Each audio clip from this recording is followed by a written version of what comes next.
Every few years in machine learning, something comes along that just completely changes the game. And right now, that mind-blowing discovery, the one that's got everybody talking, it's a type of neural network called a transformer. And honestly, that's not an exaggeration at all. This one architecture has become the go-to for a huge range of problems. So if you really want to get what's driving this whole AI boom we're seeing, you've got to understand the transformer. Let's get into it.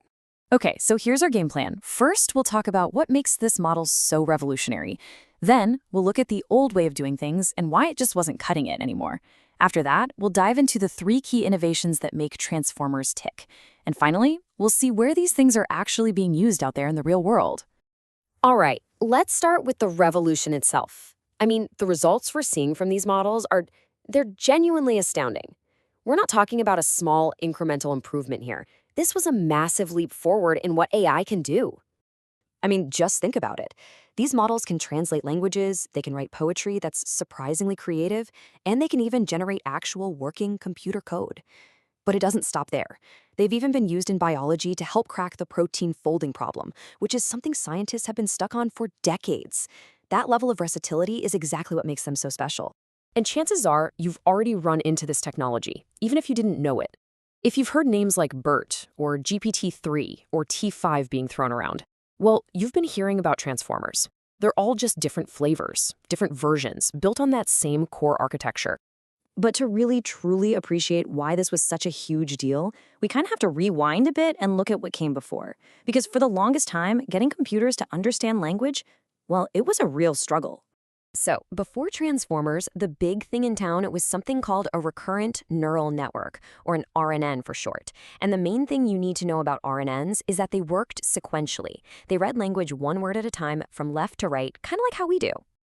But that one word at a time approach had some pretty serious drawbacks.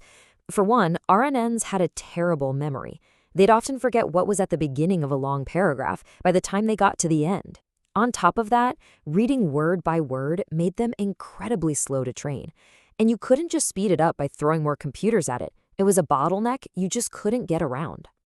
And this is where the transformer just completely flipped the script.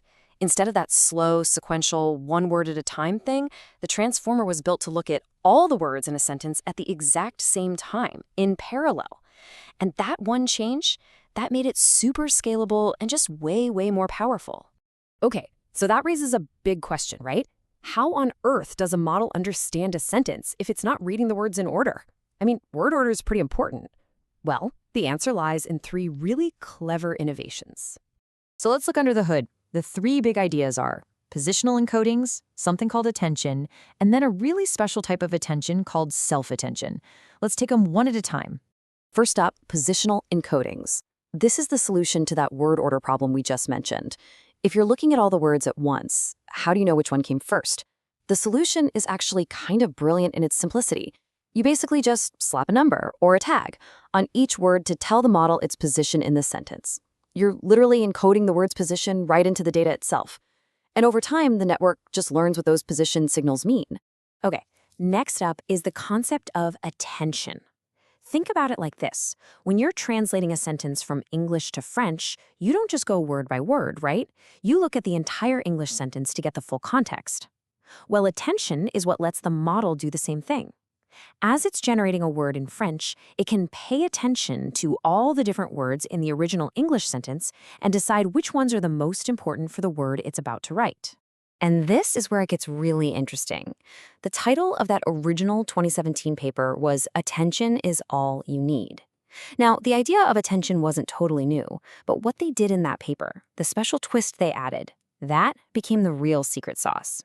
And that breakthrough, that secret sauce, is self-attention.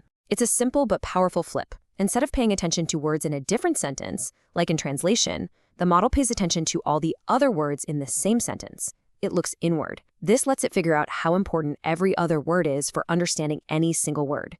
It's all about building a rich internal context. Okay, look at this. This is the perfect example. We've got 2 sentences, and both use the word server, but they mean totally different things. In server, can I have the check? Self-attention lets the model link server to check and think, we're talking about a waiter in a restaurant.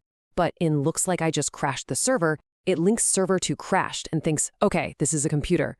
That ability to figure out the right meaning based on the other words around it, that is the superpower of self-attention. So you take these three ideas, positional encodings, attention, and especially self-attention, and you put them all together. What do you get? You get a model that can process language in a totally new way, at a massive scale. And the possibilities that unlocks are just incredible. Remember how we said these models can process text in parallel? Well, that means you can train them on just mind-boggling amounts of data. Take GPT-3, for example. It was trained on 45 times terabytes of text. That's basically the entire public internet. And it turns out when you combine a really smart architecture with a truly gigantic dataset, you get some pretty astounding results.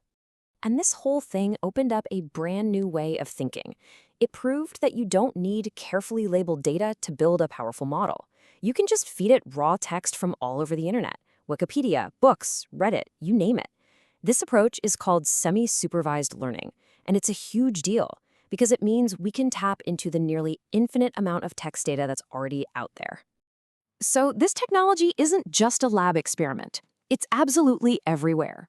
A transformer model called BERT is working behind the scenes every time you use Google search, helping it understand what you're really asking for.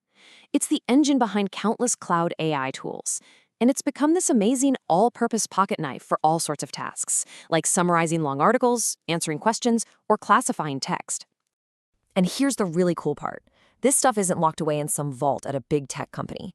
You can actually start playing with these models yourself, right now. Places like TensorFlow Hub let you download powerful pre-trained models like BERT for free. And there's an amazing library called Hugging Face that the whole community uses to easily train and build things with transformers. It's all out there for you to try. When you step back and look at it, the transformer really did fundamentally change our relationship with language and machines.